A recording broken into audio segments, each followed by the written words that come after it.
स से क्या है भाई? सरकार, सैनिक, सरकार के द्वारा और सरकार के विरुद्ध वाद। 27 एक निर्वाचन, सैनिक, ठीक है। 28 सैनिक, सैनिक, सनी से 29 निगम, सैनी सैनी। 30 फर्म के द्वारा और फर्म के विरुद्ध वाद। 31 सनी सैनी फनी अकनी, अग्नि, अकनी, ठीक है। तो 31 नहीं 32 में हो गया अवयस्क के द्वारा और अवयस्क के विरुद्ध वाद। 32 से हो गया कुटुंब। 32 ए कुटुंब के द्वारा या फिर कुटुंब के बाद। और 33 ये अपन ने देखा निर्धन व्यक्ति के द्वारा वाद। तो इस तरह से करके अपन ऑर्डर आराम से याद कर सकते हैं, कोई एतराज नहीं है। ये कहानी करके हम लोगों ने सेक्शन नंबर 12 अतिरिक्त वादों का वर्जन, सेक्शन नंबर 11 रेस जुडिकेटर जिसका इलस्ट्रेशन एक्सप्लेनेशन नंबर 8 अभी भी अपन यूज रखेंगे, बाकी ये रहेगा फिलहाल, ठीक है। सेक्शन नंबर 10 निर्णित नहीं लंबित वाद का सिद्धांत है ना, नहीं लंबित वाद का सिद्धांत वाद का रोक किया जाना रे सब जुडिस्ट। सेक्शन नंबर 9 कोर्ट हर तरह के क्षेत्राधिकार को उसकी क्षेत्राधिकारिता होगी। फिर सेक्शन नंबर 12 अतिरिक्त वादों का वर्जन अपन ने कौन कौन से ऑर्डर्स पर और लागू करना बताया। Order number 2 rule number 2, order number 9 rule number 2, order number 22, order number 11 rule number 21 है। हाँ ऑर्डर नंबर 11 में है रूल नंबर 21, ठीक है। Order number 22 rule number 9, order number 23 rule number 1, 3 और 3। इन 2, 4, 5 चीजों को देखा था कि साहब अतिरिक्त वाद यहाँ या लागू होगा। फिर देखा सेक्शन नंबर 13 और 14 फॉरेन जजमेंट के बारे में, जिसमें ये बताया कि साहब फॉरेन जजमेंट यदि हिंदुस्तान पर लागू होगा, रेस जुडिकेटर लगेगा, तो उसके मिनिमम क्या पैरामीटर होने चाहिए? 6 पैरामीटर होने चाहिए। उन 6 पैरामीटर पर फुलफिल करता है 6, तो उन तब तो क्या होगा वो ही जजमेंट हिंदुस्तान में भी लागू हो जाएगा, पर रेस सब जुडिस विदेशी कोर्ट पर लागू नहीं होगा। सेक्शन नंबर 12 तो 11 लागू होगा, 10 लागू नहीं होगा।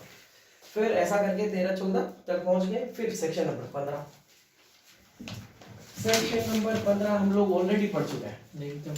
क्या कहा था कि साहब दावा कौन से क्षेत्राधिकार के कोर्ट में किया गया था? निम्नतम श्रेणी के सक्षम न्यायालय में दावा होगा यदि मान लो पाली में कोई किसी भी व्यक्ति की प्रॉपर्टी किसी ने एनक्रोच कर ली, या फिर कोई आदमी उसकी प्रॉपर्टी खाली नहीं कर रहा है, या पैसे खा गया, कॉन्ट्रैक्ट परफॉर्म नहीं कर रहा, सक्सेशन में उत्तराधिकार में कोई प्रॉपर्टी मिली थी वो उसको नहीं मिल पा रही है, तो ऐसी स्थिति में दावा क्या सुप्रीम कोर्ट चला जाएगा सीधा? क्या हाई कोर्ट जाएगा? क्या कोर्ट ऑफ सेशन जाएगा? हाँ कोर्ट ऑफ सेशन जा सकता है यदि कोर्ट ऑफ सेशन उस मामले का कॉम्पिटेंट सबसे नीचे के स्तर का कॉम्पिटेंट कोर्ट हुआ है, तो कोर्ट ऑफ सेशन हो सकता है। अच्छा कोर्ट ऑफ सेशन को हम क्या कहेंगे इस मामले में? जिला न्यायालय, डीजे कोर्ट। तो सेक्शन नंबर 15 एक बात कह रही है कि वाद जहां पेश किया जाएगा वो निम्नतम स्तर का सक्षम न्यायालय होना चाहिए। ये हो गया सेक्शन नंबर 15। सेक्शन नंबर 16 कह रहा है कि साहब दावा किस किस संपत्ति के संबंध में हो सकता है, या तो चल संपत्ति या अचल संपत्ति। तो सेक्शन नंबर 16, 17 और 18 ये तीनों है ना अचल संपत्ति के बारे में बात बताते हैं। चल संपत्ति बहुत आसान है, 3 मिनट का काम है, 3 सेक्शन। बात कही थी अपन ने सेक्शन नंबर 16 कि 2 भाइयों की प्रॉपर्टी है, एक भाई कलकत्ता में रहता है, एक पाली में रहता है, प्रॉपर्टी सूरत में पड़ी है और उस प्रॉपर्टी के ओनरशिप के संबंध में दावा दर्ज करना है। कहाँ होगा? सूरत में होगा, क्योंकि प्रॉपर्टी सूरत में स्थित है। तो सेक्शन नंबर 16 ये कहता है जहां अचल संपत्ति स्थित है वहां दावा, हाँ स्थावर संपत्ति अचल संपत्ति स्थित वहां के कोर्ट में वाद लाया जाएगा। क्लियर? सेक्शन नंबर 17 का एग्जिस्टेंस कब होता है, कब अस्तित्व में आता है सेक्शन नंबर 17? कई बार क्या होता है कि साहब प्रॉपर्टी 2 अलग अलग कोर्ट के जुरिडिक्शन में पड़ी हुई रहती है। या तो अपन ऐसा एग्जांपल दें कि साहब पाली का पाली ही है, ये रहा पाली, और इस पाली के 2 क्षेत्र हैं, एक तो है रामदेव रोड और एक है आशापुरा नगर। रामदेव रोड का जो कोर्ट की मामले की नहीं इसके मैटर्स की सुनवाई करता है वो करता है सिविल जज फर्स्ट, और इसके मामले की सुनवाई की कोर्ट है जुडिक्शन है किसको, सिविल जज सेकंड को। या तो अपन ऐसा मान ले, ऐसा नहीं माने तो ऐसा मान लेते हैं कि एक प्रॉपर्टी है जो ऐसी है जो जोधपुर और पाली दोनों के बॉर्डर पर है, ये रही पाली और ये रहा जोधपुर, रोएट के आसपास मान ले प्रॉपर्टी, ये रही प्रॉपर्टी। और इस प्रॉपर्टी के संबंध में हमें कोई दावा करना है, या तो अपन इसको मान ले ये रही प्रॉपर्टी छोटा और ये बड़ा लेवल पर, और इस प्रॉपर्टी के संबंध में कोई डिस्प्यूट अराइज हुआ है, आदमी को पता चला कि साहब मुझे क्या करना है, दावा दर्ज करना है, तो कौन सी कोर्ट में दावा दर्ज होगा, दोनों में से एक। तो सेक्शन नंबर 17 कहता है कि चाहे किसी भी कोर्ट में कर दो, चाहे पाली की कोर्ट में कर दो, चाहे जोधपुर की कोर्ट में कर दो, चाहे रामदेव रोड वाले कोर्ट में कर दो, सिविल जज फर्स्ट वाले में या सिविल जज सेकंड वाले में, बट शर्त कितनी है कि जिस कोर्ट में दावा किया जा रहा है वो कॉम्पिटेंट होनी चाहिए, सक्षम होनी चाहिए। वे मान लो कि पाली में एक ऐसी कोर्ट ऑफ सेशन है ही नहीं, मान लेते हैं कोई शहर है ना, यहाँ पर कोर्ट ऑफ सेशन है ही नहीं, ये रहा court of session, sorry district जज साहब की कोर्ट है ही नहीं, जबकि दूसरा जो क्षेत्र लग रहा है वहां पर डिस्ट्रिक्ट जज साहब की कोर्ट है। देखा कि इस प्रॉपर्टी की कीमत 5 करोड़ रुपए थी, तो दावा तो ये दोनों जगह पेश कर सकता है, या तो पाली या फिर जोधपुर, पर पाली में इस मामले को सुनने के लिए मिनिमम कोर्ट जो होना चाहिए ना सक्षम न्यायालय वो है ही नहीं, तो फिर अब भाग लेगा, और यदि दोनों में हो तो इन दोनों में से किसी भी कोर्ट में कर सकता है। इस सवाल का जवाब है सेक्शन नंबर 17 पूछा हुआ सवाल, क्या कि एक ऐसी प्रॉपर्टी जो दो अलग अलग क्षेत्र अधिकार के न्यायालय में स्थापित थी उसके संबंध में दावा दर्ज किया जाएगा, जहां बड़ा पार्ट है, जहां छोटा पार्ट है, जहां सक्षम नहीं है, जहां सक्षम है, या दोनों में से किसी को भी, तो दोनों में से किसी भी न्यायालय में हो सकता है। हाँ जुबैर कुछ पूछा, यानी बीच में होनी चाहिए ना भाई ऐसी बीच में जरूरी नहीं है, प्रॉपर्टी ऐसी भी हो सकती है, प्रॉपर्टी का हिस्सा आता है इसके पास, ये तो बॉर्डर हो गई, ये प्रॉपर्टी ऐसी हो गई, निश्चित है क्षेत्र, 1 फुट जमीन नहीं होता, हाँ भले कितनी भी 1 फुट भी जमीन की नहीं हो, क्षेत्राधिकार उसका भी आ गया। चलो सेक्शन नंबर 18 क्या कहता है, कई बार प्रॉपर्टी है ना केवल 2 कोर्ट के क्षेत्राधिकार से टच नहीं करती, 2 से अधिक कोर्ट से क्षेत्राधिकार से टच कर जाती है। जैसे और बड़े लेवल पर आ जाए, पाली राजस्थान का एक ऐसा जिला है जो मैक्सिमम डिस्ट्रिक्ट से कवर है ना, कितने जिले जुड़ते हैं इससे, 8 जिले, इसके अलावा किसी भी कोर्ट से नहीं, किसी भी डिस्ट्रिक्ट से इतने जिले नहीं जुड़ते। एक बार सवाल आया था राजस्थान की ज्योग्राफी का ही कि राजस्थान में 2 जिले, उन 2 जिलों का नाम बताओ जो जिला खत्म तो हो जाता है, फिर बाद में दूसरा जिला शुरू हो गया, फिर बाद में ये वापस जिला ही आता है, डिस्ट्रिक्ट नहीं, मतलब क्या कहा समझे क्या आप, कि ये मान लो राजस्थान है और ये मान लेते हैं अजमेर है, ये अजमेर, और यहाँ पर आ गया ये नागौर, इसके टच में ये नागौर आ गया, ठीक है, पर अजमेर में ना इस नागौर का एक इतना सा क्षेत्र अधिकार इस अजमेर को दे रखा है, मतलब ये जो जगह है ये है तो कहाँ नागौर में, पर पॉलिटिकली ये किससे कवर हो रहा है, अजमेर से, मतलब अजमेर जिला ही लगेगा यहाँ पर। यदि इसको दावा करना है ना कोर्ट ऑफ सेशन में, तो ये अजमेर के कोर्ट ऑफ सेशन में जाएगा, नागौर के कोर्ट ऑफ सेशन में नहीं जाएगा, ऐसा कह रहा हूँ मैं। तो क्या राजस्थान में ऐसे कोई जिले हैं जो एक क्षेत्र अधिकार खत्म होने को, हाँ माउंट आबू सुमेल टप्पा की बात कर रहे थे, सुमेल टप्पा फिर वहां पर चला गया, एमपी में चला गया, उसको दे दिया अपन ने माउंट आबू, ठीक है। इसके अलावा भी 2 जिले और हैं, कौन कौन से, एक तो अजमेर खुद और एक चित्तौड़गढ़, 2 जिले ऐसे हैं जो अपने क्षेत्र अधिकार से खत्म होकर वापस आते हैं, और 2 जिले ऐसे हैं जहां पर court of session district headquarter पे नहीं है।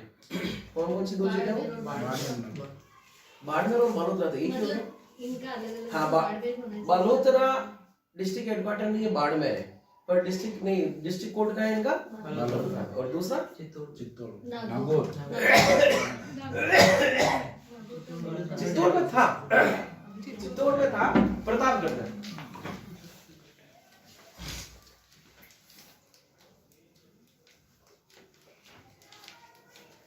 चित्तौड़ में प्रतापगढ़ में था, पर फिर प्रतापगढ़ को खुद को एक नया जिला बना दिया। अब मेड़ता नागौर जिले का ऐसा है जहाँ कोर्ट ऑफ सेशन वहां से नहीं है, ठीक है। तो पाली इन जिलों से अड़ा हुआ है, ये जिले नाम अपन को नहीं याद है तो भी अपन को कोई पता नहीं, लेना देना नहीं, बस अभी अपन बात करें और क्या करें, इसको ऐसे नहीं करें, इस फॉर्म में बनाते हैं। ये रहा पाली कि इसके आस पड़ोस में ये 8 जिले और बने। ठीक है भाई, इसको अपन बड़े क्षेत्र पे पाली माने, छोटे क्षेत्र में माने तो जोधपुर की कोई एक ऐसी जगह मान ले जहाँ पर सरदारपुरा भी जुड़ रहा है, नई सड़क में क्या नाम है, बारहवीं रोड भी जुड़ रही है, फिर ऐसे 2-4 जगह ऐसे जुड़ रही है। और प्रॉपर्टी एक ऐसी जगह है जो थोड़ी सी यहाँ पर भी पड़ी है, प्रॉपर्टी ऐसे पड़ी है अनसर्टेन, इसमें थोड़ा कम जा रहा है, इसमें ज्यादा भाग है, इसमें ये है। और इसी प्रॉपर्टी महाराजा गसिंग की मान लो, और इसी प्रॉपर्टी के संबंध में विवाद उत्पन्न हुआ है, वो कहे मेरी, वो कहे मेरी। तो कितने कोर्ट के जुरिडिक्शन में मिलकर पड़ी है ये? 9 कोर्ट के जुरिडिक्शन में पड़ी है ना? तो दावा कहाँ किया जाएगा? तो सेक्शन नंबर 18 इस सवाल का जवाब है कि जब प्रॉपर्टी ऐसी जगह पर हो जहां पर क्षेत्र अधिकार अनिश्चित हो, तो ऐसी जगह पर दावा कर दिया जाएगा जिनमें से किसी में भी संपत्ति का कोई भी हिस्सा मौजूद है। पर शर्त क्या है? 17 वाली, जिसमें अपन दावा कर रहे हैं वो कोर्ट क्या होनी चाहिए? कॉम्पिटेंट होनी चाहिए। Section clear? 3 सेकंड में 3 सेक्शन हो गए, सॉरी 3 मिनट में। अब आ जाओ 19-20 पे,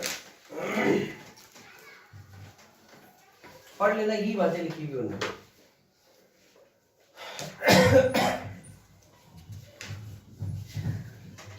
अचल संपत्ति हो गई। अब चल संपत्ति,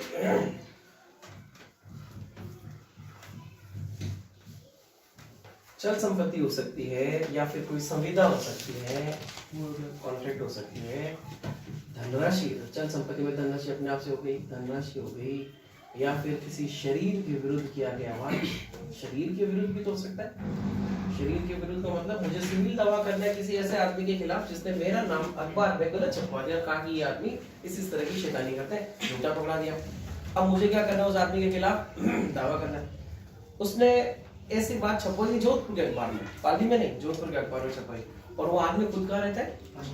नहीं, वो आदमी खुद रहता है बंगाल में जाके, बंगाल से आया जोधपुर में मेरे खिलाफ छपा दी कि आरिफ साहब दिन दुनी रात चुगनी तरक्की कर रहे हैं, इनके स्टूडेंट्स हो रहे हैं, आर्टिस्ट निकलते जा रहे हैं, तो इनको डिफेम कर दो। तो डिफेमेशन किया उन्होंने मेरा। ये तो सच्ची बात है। डिफेमेशन सच्ची बात नहीं है। नहीं वो खैर समझे।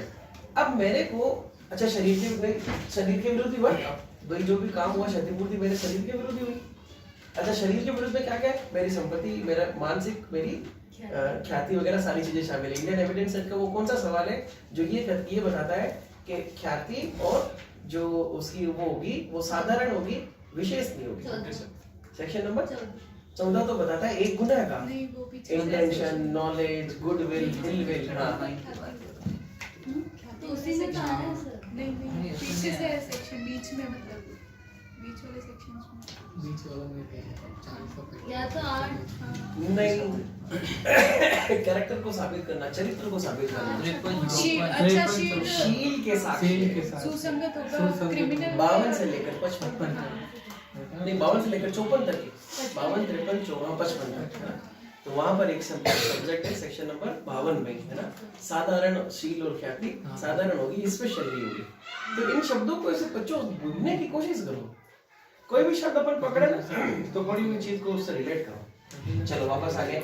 अब मुझे उस आदमी के खिलाफ दावा करना है, तो चल संपत्ति या फिर इनके संबंध में हो तो एक नियम रटा है बच्चों कि जहां पर कॉज ऑफ एक्शन अराइज हुआ है या तो यहाँ पर, और जहां पर प्रतिवादी निवास करता है, प्रतिवादी निवास करता है, बंगाल जाके करेगा, इन दोनों में से किसी भी जगह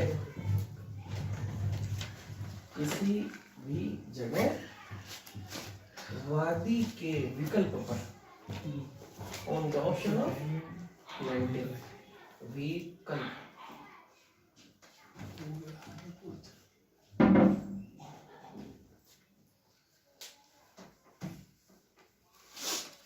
अच्छा एक सेंटेंस लिख लो, अभी भी जस्ट हिंदी का याद आया मुझे। गाय के 4 पैर होते हैं। इस सेंटेंस में कोई कमी लग रही है? कोई गलती? एक ही उधर, एक ही वो कौन? चंद्र की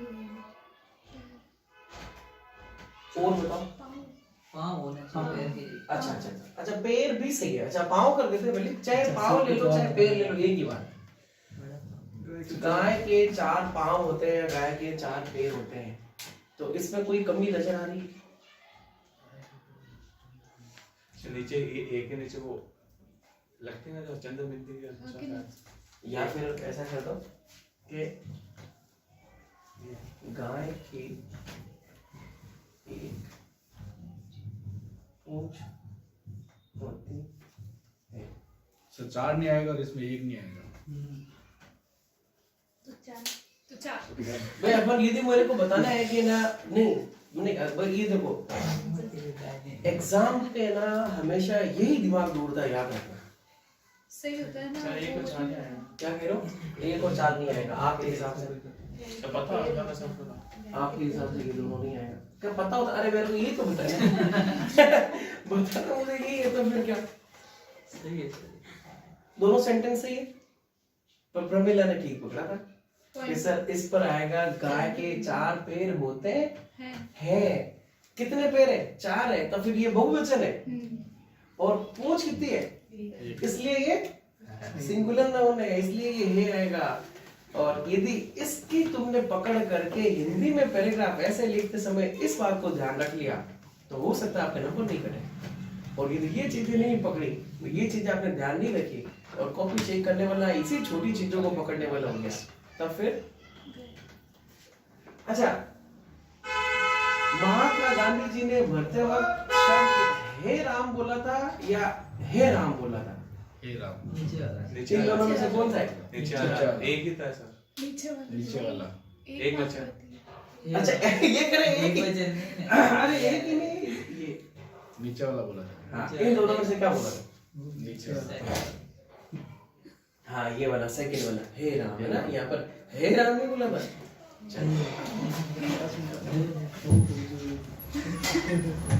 मैं भी वो जो मंत्रियों का सेंटेंस दिखाना चाह रहा था, उसमें आपको यही बताना चाह रहा था कि प्लूरल नाउन का इस्तेमाल है तब इसमें बिंदी आएंगे।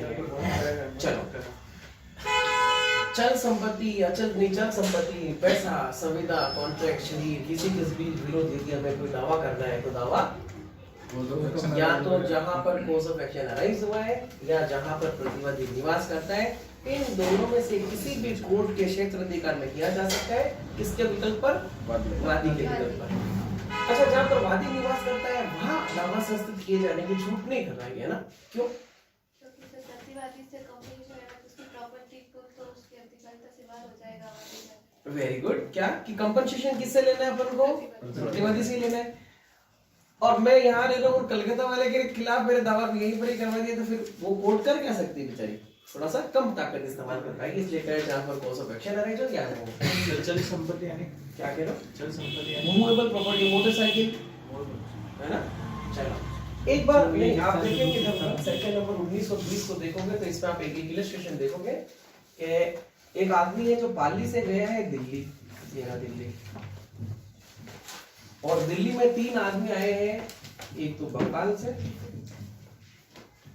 एक महाराष्ट्र से और एक आया है गुजरात से। मतलब दिल्ली का कोई नहीं है ना, तो ये 3 है ना ये है। ये तीनों एक पार्टनरशिप में, मतलब पार्टनरशिप को मतलब ये तीनों एक पार्टी है और दूसरी पार्टी है पाली वाला आदमी। इन दोनों के बीच मतलब पार्टी नंबर ए ये हो गई और पार्टी नंबर बी ये हो गई, इन दोनों के बीच में कॉन्ट्रैक्ट हुआ कि यदि पाली वाला आदमी इनको ये माल सप्लाई कर देता है दिल्ली में, तो ये तीनों जने मिलकर इनको दिल्ली में क्या कर देंगे? पैसे दे देंगे। सेंट्रल दिल्ली बना सवाब दे दे। हाँ, यहीं पर ही कॉन्ट्रैक्ट हो रहा है, यहाँ पर ही माल करने की बात हुई। तो ए ने माल तो सप्लाई कर दिया, पर इन मतलब पार्टी नंबर बी ने पैसा नहीं दिया। अब एक कहाँ दावा करेगा? इन तीनों में से कोई एक जगह दिल्ली में से किसी भी एक जगह पर कर सकता है, पर ऐसी स्थिति में कोर्ट की परमिशन से करेगा, क्योंकि प्रतिवादी कहाँ है? 3 अलग अलग जगह पे। तो कोर्ट यदि परमिशन दे देता है कि साहब अब आपको यहाँ करना है तो यहाँ करना। ये है सेक्शन नंबर 20 का एक इलस्ट्रेशन है। चलो, तो सेक्शन नंबर 19 और 20 ये कहती है। सेक्शन नंबर 20 की एक बात ध्यान रखना, सेक्शन नंबर 20 में सबसे पहले एक बात लिखी हुई है। क्या लिखी हुई है? सेक्शन नंबर 20 की फर्स्ट लाइन ही पढ़नी है। पूर्वोक्त परिसीमाओं के अधीन रहते हुए हर बार जैसे पूर्वोक्त परिसीमाओं के अधीन रहते हुए, इसका मतलब ये है कि 20 सेक्शन नंबर 20 जब अराइज होगा जब सेक्शन नंबर 16, 17, 18, 19 खामोश है। मतलब यदि ये सेक्शन लागू होते तो पहले ये वाले सेक्शन लागू होंगे। कहा कि ऊपर वाले धाराओं के अधीन रहते हुए सेक्शन नंबर 20। हम लोगों ने तैयारी की, इसी तरह से पढ़ के गया। आरजेएस में एग्जाम में क्वेश्चन आ गया कि सेक्शन नंबर 20 अप्लाई होगा उन लोगों के, उन सेक्शन के लागू होते हुए भी और उन सेक्शन के लागू नहीं होता है तो, या फिर दोनों टेम्पररी या पैरेलल चल सकते हैं। आरजेएस का क्वेश्चन है ये 2017 का प्रीलिम्स का। दिमाग खराब हो गया, इतना खतरनाक क्वेश्चन, पहला नंबर ही क्वेश्चन ही आ गया। हालांकि जब मैंने पढ़ा ना कि सेक्शन नंबर 20 का, मैंने कहा भाई एक नंबर पे कोर्स ऑफ एक्शन चाहे अरेंज वो कर देंगे, पर जवाब सवाल आया बड़ा घुमा के कि साहब कहाँ लागू होगा, इन तीनों पर ये प्रिवेल करेगा या ये इस पर प्रिवेल करेगा।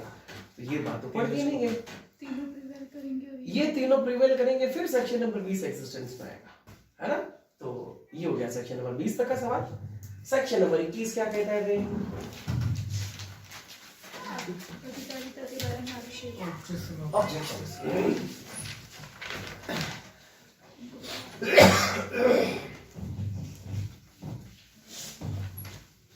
अब कोई भी आदमी जो ऑब्जेक्शन करेगा वो क्या वादी करेगा या प्रतिवादी करेगा? वादी करेगा। वादी को ऑब्जेक्शन करना हो तो बेचारा वाद करता ही है ना, वाद करता ही है। हाँ, लिहाज कुछ खुश नजर नहीं आ रहा, कुछ अपसेट लगी वो कुछ या फिर कहीं हुई भी। आप एग्जाम नहीं दिया इसलिए दुखी हो रहा हूँ।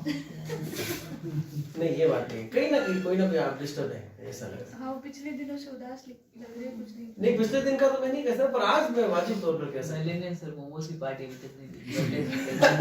तो नवीन मोमोज की क्यों पार्टी बाकी हुई आपकी? इसी वजह बर्थडे का सर बहुत सारी अंदर से छुपाए बैठा हूँ मैं। एक बार हो जाओ बस फिर पक्का। हाँ, तो मोमोज ही तो खाने, ये रहे मोमोज, ये रह गया था, क्या नाम है? खाने हम भी खा सकते हैं तो चलो आगे चलते हैं। सेक्शन नंबर 21 कह रहा है ऑब्जेक्शन यदि क्लेम करने होंगे ना तो प्रथम पार्ट के न्यायालय में ऑब्जेक्शन करना है। अच्छा, ऑब्जेक्शन कौन करता है? कि जैसे कि ये ना वादी ने कोर्ट में क्या पेश किया? वाद पत्र, ऑर्डर नंबर 7, ठीक है। वाद पत्र पेश किया किसको? कोर्ट को। कोर्ट ने क्या भेजा? Order number 5। बहुत आसान है, सीपीसी में तो कुछ सीआरपीसी से तुम कंपेयर भी मत कर लेना, सीपीसी को इतनी आसान है ना। तो प्रतिवादी आया कोर्ट में भागता भागता, हाँ ठीक है, वाद के पक्षकार हो गए वादी और प्रतिवादी हो गए। ऑर्डर नंबर वाद के पक्षकार 2, ऑर्डर नंबर 1 वाद की विरचना होती है, ऑर्डर नंबर 2, ठीक है। प्रतिवादी ने क्या पेश किया? लिखित कथन 8 लिखित कथन, written statement, W written statement, order number 8। इस लिखित कथन में वो क्या कहेगा कि सर इस तरह का कोई वाद हम लोगों के बीच में उत्पन्न नहीं हुआ, नंबर 1 बात। नंबर 2 बात, अच्छा एक तो ऑब्जेक्शन करेगा कि साहब इस तरह का कोर्स ऑफ एक्शन कोई अराइज हुआ ही नहीं, ये झूठ बोल रहा है। दूसरी बात, जिस प्रॉपर्टी का ये मालिकाना हक है वो मालिकाना हक कौन है? मैं खुद ही हूँ, ये नहीं है, झूठ बोल रहा है सर, एक तो ये हो सकता है। दूसरा सब्जेक्ट मैटर, सब्जेक्ट मैटर का मतलब ये कहेगा सर इस कोर्ट को इस सब्जेक्ट पर सुनवाई करने का कोई क्षेत्र अधिकारी नहीं है, इसको कहो कि प्रॉपर कोर्ट पे जाए। ये मतलब क्या कहना चाह रहा है? ये ऐसा कहना चाह रहा है कि इसके बाद को क्या कर दो आप खारिज कर दो, ठीक है। तीसरी बात, सब्जेक्ट मैटर के अलावा लिमिटेशन का भी ऑब्जेक्शन। लिमिटेशन का ऑब्जेक्शन का मतलब कि सर वाद जब अराइज हुआ था उसको इतने साल हो गए और इतने साल होने के बाद में ये आदमी लिमिटेशन एक्ट की इस धारा के तहत दावा दर्ज करने में सक्षम ही नहीं है, तो इस आदमी का क्या करो? वाद खारिज करो। तो ये जो ऑब्जेक्शन प्रतिवादी के द्वारा किए जा रहे हैं, कब किए जा रहे हैं? जब समन भेजकर प्रतिवादी कोर्ट में मौजूद हो गया उसी दिन, या फिर इस दिन तो नहीं कि यार कोर्ट ने फ्रेमिंग ऑफ इशू भी कर दी, एविडेंस भी बुला दिया, निर्णय जब दिए हैं लिखित कथन पेश करने के बाद में, जब निर्णय दिया था किसके अगेंस्ट में? प्रतिवादी के अगेंस्ट में। अब प्रतिवादी कह रहा है क्या कि सर इस कोर्ट को तो सुनने का अधिकार, सर ये तो लेट आया था, और बाकी तू भी तो लेट आया है, तू भी तो सुनना। तो ये कह रहे हैं ऑर्डर नंबर सेक्शन नंबर 21 कि यदि प्रतिवादी को किसी भी तरह के कोई ऑब्जेक्शन करना है तो प्रथम बार के न्यायालय में करेगा, अपीलेट कोर्ट पे भी नहीं करेगा, प्रथम बार के न्यायालय में करेगा। और विवाद को स्थिरीकरण होने से विवाद को की स्थिरीकरण होने के पहले तक करेगा। विवाद को के स्थिरीकरण के पहले तक कर सकते हैं। स्थिरीकरण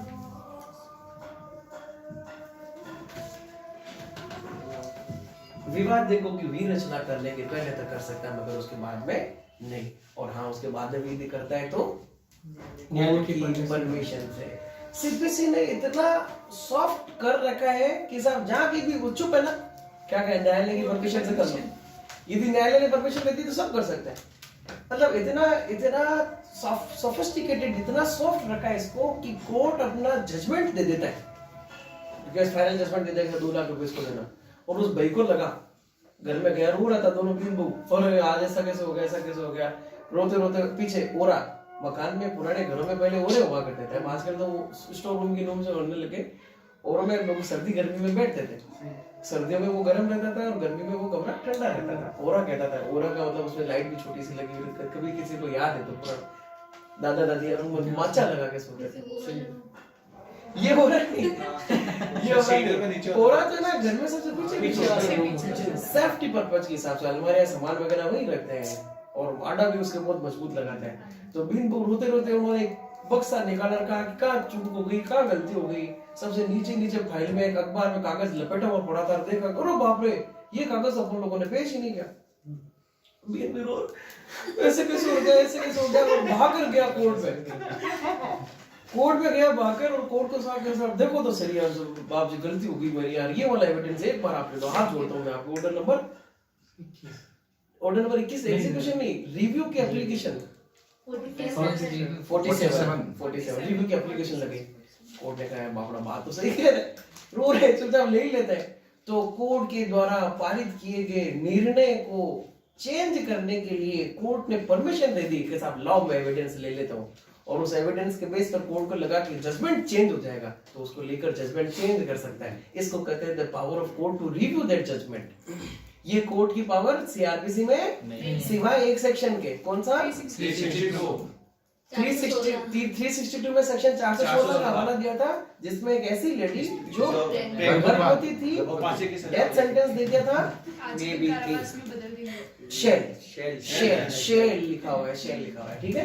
तो कहां से चली थी कहानी, ये इसलिए चली थी कि विवादित के स्थिरीकरण के बाद में भी यदि वो चाहता ऑब्जेक्शन करना तो कोर्ट ने परमिशन दे दी तो कर सकता है ना। और कोर्ट की परमिशन सीपीसी में सब जगह जहां कहीं भी आप फंसोगे लिखा गया कोर्ट ने यदि परमिशन दे दी तो कर लो। तो करना क्या है, ओवरऑल क्या करना है, या तो अधिकारों का रजिस्ट्रेशन हो जाएगा और या फिर कंपनसेशन मिल जाएगा। किसी को सजा तो मिलेगी नहीं, सजा मिलने वाली बात सीआरपीसी में। इस वजह से इसमें क्या कहा सीपीसी में, इनहेरेंट पावर ऑफ कोर्ट थी वो सारी की सारी किनको दे दी, सभी सिविल कोर्ट्स को। सेक्शन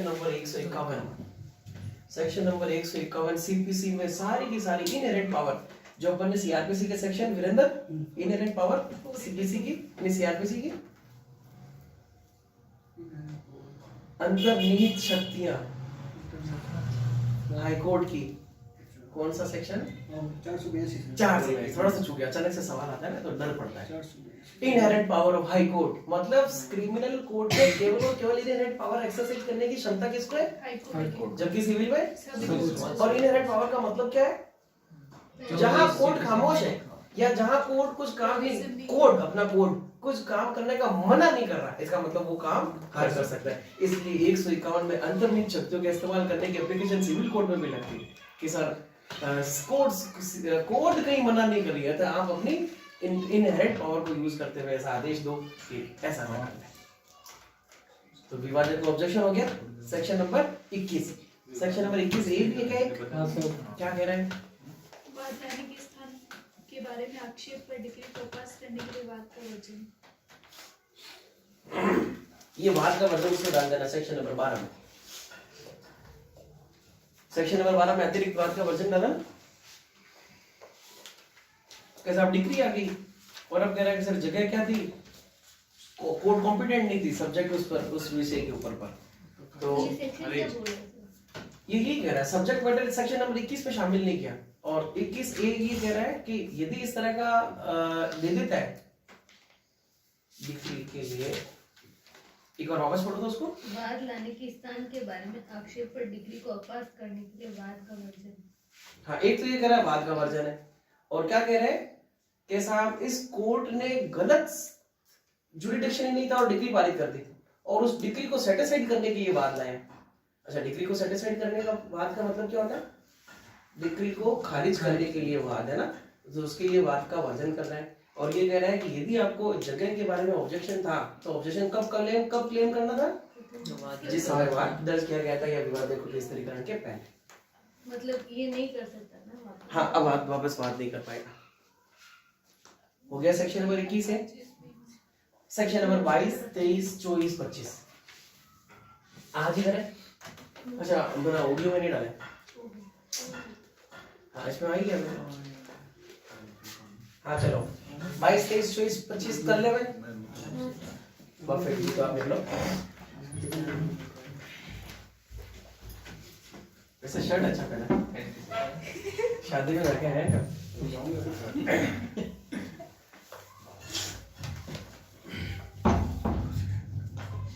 देखो सीआरपीसी में वाद के अंतरण करने के बारे में देखा था।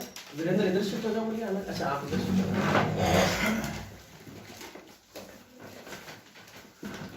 अच्छा, सभी लोग एकदम सही देख पाते हैं? आप लोगों का गर्दन लिया इसमें बहुत लफड़ा रहता है। लफड़ा रहता है तो चेयर्स खरीदे। अरे फीस नहीं बढ़ाएंगे। या फिर हमने अपनी चेयर खुद ही लेके आओ घर से। बराबर सही है। और दो सीटें बहुत खराब रहती है सर। ये खराब रहता है तो क्या करें अब चेयर्स अपन? फिर ऐसे आगे रखिए। सर आप आगे तो अभी दर्द होने लग गया। क्या कह रहे हो? कितने बैठा उसमें करते हैं। हाँ, यहाँ पर तो होती है। वीरेंद्र को तो भले ही नहीं होती, थोड़ा सा दूर पड़ जाता है। उनको कोई खास फर्क नहीं है। तो चार चेयर आ सकती है या 3 ही आएगी? ये बाहर रखना। नहीं, यहीं रखने हैं। इसको वहां रख देंगे कॉर्नर में। चलो ठीक है, ये बाद में डिस्कस करेंगे। तो 3-4 चेयर ले ही लेते हैं अपन। हाँ, नेक्स्ट आ जाओ भाई। क्या सीआरपीसी में हमने देखा था वाद को अंतरण करना है ना। वाद को ट्रांसफर किया गया था। कहाँ किया था बेटा? 406 से 412 तक। 412 ही था। ठीक है, वादों का अंतरण। तो उसमें क्या पढ़ा था अपन ने? देखो, एक तो मुझे सवाल बताएगी नेहा, सेक्शन नंबर 186 सीआरपीसी का। तो मेरे को ये बता दो, सेक्शन नंबर 186 किससे संबंधित बात है? वो आई को एक मिनट रुक जाओ। नेहा, आप नहीं हो बेटा, गलत बात है।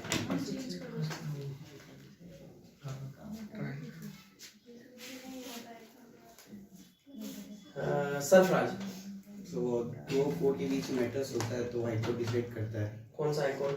जो कॉम्पिटेंट होता है, जब पहले सूट फाइल करी होती है। जहाँ पर पहले सूट फाइल नहीं है, जिसने पहले कॉग्निजेंस की है वो कॉग्निजेंस की वजह से सूट वो। ठीक है, नेहा याद आ गया?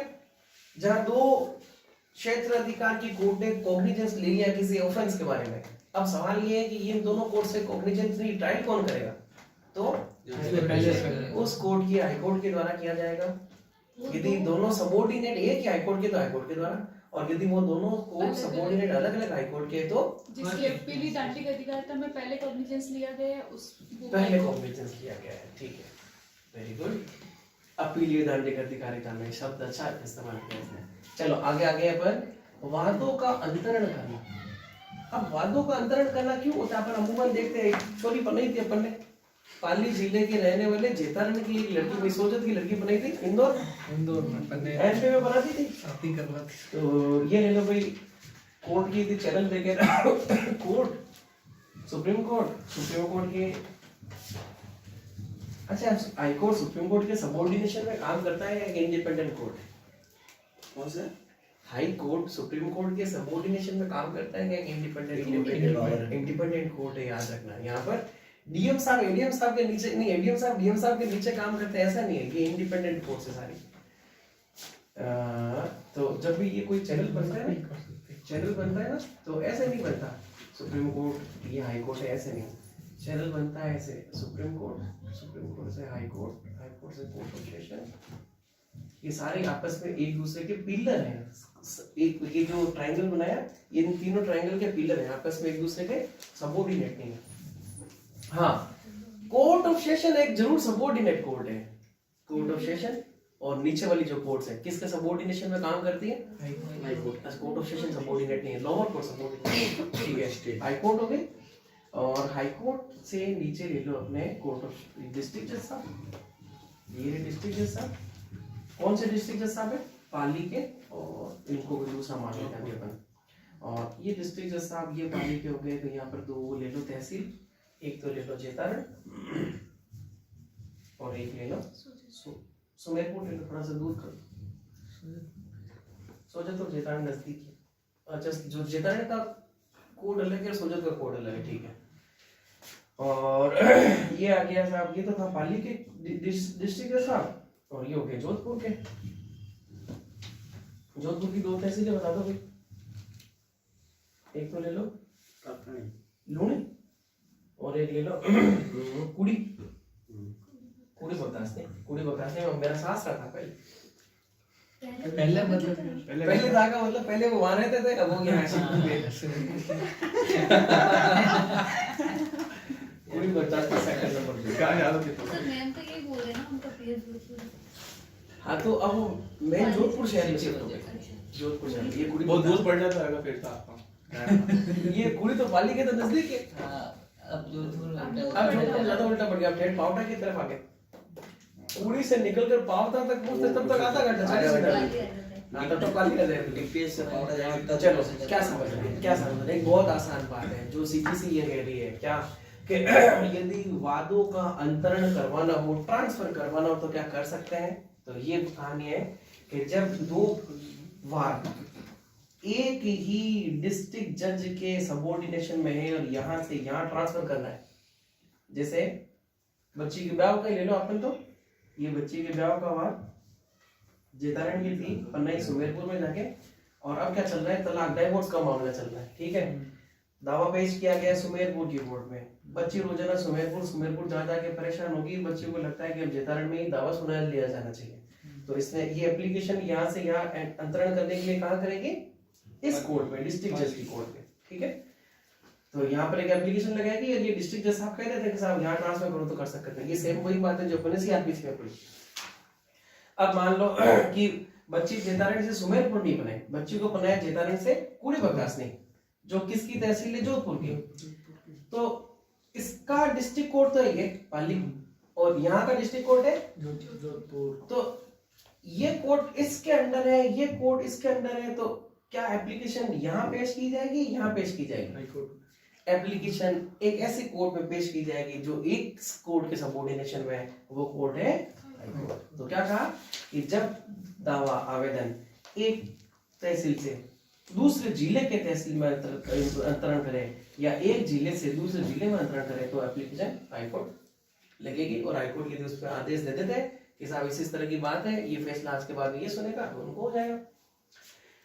और ये बच्ची जेतारण में नहीं करके हाई कोर्ट, किसका, Madhya Pradesh high court, Madhya Pradesh high court की डिस्ट्रिक्ट ले लो इंदौर, या आज भोपाल लेंगे ना, उस दिन लिया था इंदौर, आज हो गया भोपाल, और भोपाल की तहसील ले लो। भोपाल की तहसील क्या हो जाएगी, कोई से नाम लिख दो ना सर। रावी भोपाल की तहसील है। तो अपन भी यहाँ पे जेतारण नहीं, यहाँ पे रानी लेंगे, रानी सेम ले, अपन को कम पड़ेगी। रानी की लड़की है, बना दिया का भोपाल में दावा चल रहा है, उस दावे को यहाँ अर्पित करवाना है। एप्लीकेशन कहाँ लगेगी, सुप्रीम कोर्ट में लगेगी। हालांकि इस हाई कोर्ट में ही भी लग सकती है, सुप्रीम कोर्ट में तो जरूरी नहीं है, पर सुप्रीम कोर्ट में लगा तो चल जाएगी, ये डिसाइड उसको दिल्ली जाना पड़ेगा, हाई कोर्ट में थोड़ी लगेगी। हाँ उसी कोर्ट में जहाँ पर पेंडिंग, उसके हाई कोर्ट में भी। हाँ आप बताओ क्या कह रहे हो। पाली की पार्टी अगर एक बार की पार्टी है पुणे में, अभी हमने करवाया था एक केस ऐसे फैमिली कोर्ट, तो उन्होंने एक सुप्रीम कोर्ट में लगा दी एप्लीकेशन। हाँ तो सर यही तो बता रहे यही करेंगे, हाई कोर्ट में नहीं लगेगी। क्या हाई कोर्ट में नहीं लगना स्पष्ट मना है क्या? चलो एक बार अपन डिसाइड कर देते हैं कि यहाँ से यहाँ जानी है तो एप्लीकेशन कहाँ लगेगी, सुप्रीम कोर्ट में। और ये वस्तुतः नियम है कि वास्तव में क्या होता है कि कई बार आदमी वादी प्रतिवादी कोर्ट यही देखता है कि यार न्याय के फेवर में ये करना ठीक है, क्योंकि ये पीड़ित पक्षकार लग रहा है और यही परेशान हो रहा है, तो वहां दावा यहाँ से यहाँ शिफ्ट कर दिया जाना चाहिए, इसलिए ये प्रोविजन दिया है। और ये प्रोविजन कवर करता है सेक्शन नंबर 22, 23, 24 और 25। दावों को अंतरण करने की 25 तो कहता है सुप्रीम कोर्ट की शक्ति, यही है। एक बार वापस समझा देता। एक मिनट, 24 क्या कहता है, दावों को अंतरण करने की हाई कोर्ट और कोर्ट ऑफ सेशन की शक्ति। General power of transfer and video. और 23 एप्लीकेशन कहाँ लगाएगा? आवेदन कहाँ लगेगा। और 22 Power to transfer fruits which may be instituted in more than one court. अंतरण करने की शक्ति।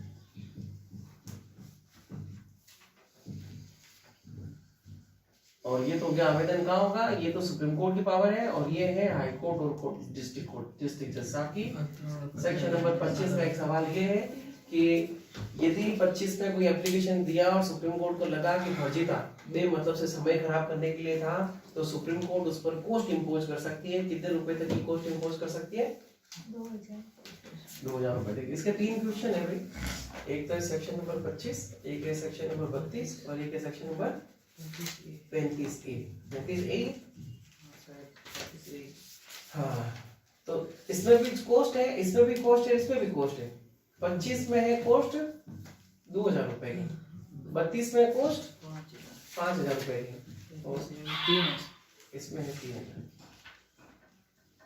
कोस्ट का मतलब वो लगा सकता है कि आपके कोर्ट का टाइम खोटी गया मेरे मतलब से, और आपका आवेदन खारिज किया जाता है, और इसकी कोस्ट इंपोज करो। कोस्ट इंपोज का मतलब पैसा भरो साहब, समय खराब किया जुर्माने के हिसाब से आप लोग पैसा पाए।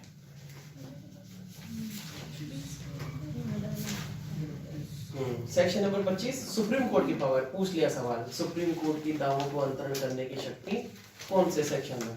Section number 25। 22 क्या है? हाँ, पेनल्टी फॉर अच्छा ये 32 पर आ गई क्या? ये अभी तो अपन ने सेक्शन 25 तक ही किया है, 26 से अभी शुरू नहीं किया। हाँ? तो ये 32, ये तो मैंने ऐसे ही बताया कि इन 3 सेक्शन में पेनल्टी कितनी लगती है। तो बाकी का कल है 26 से। ये तो ऑफिस हाँ, क्या बताना है? पूरा इसका ये नीचे का। सरप्लस बताएगा।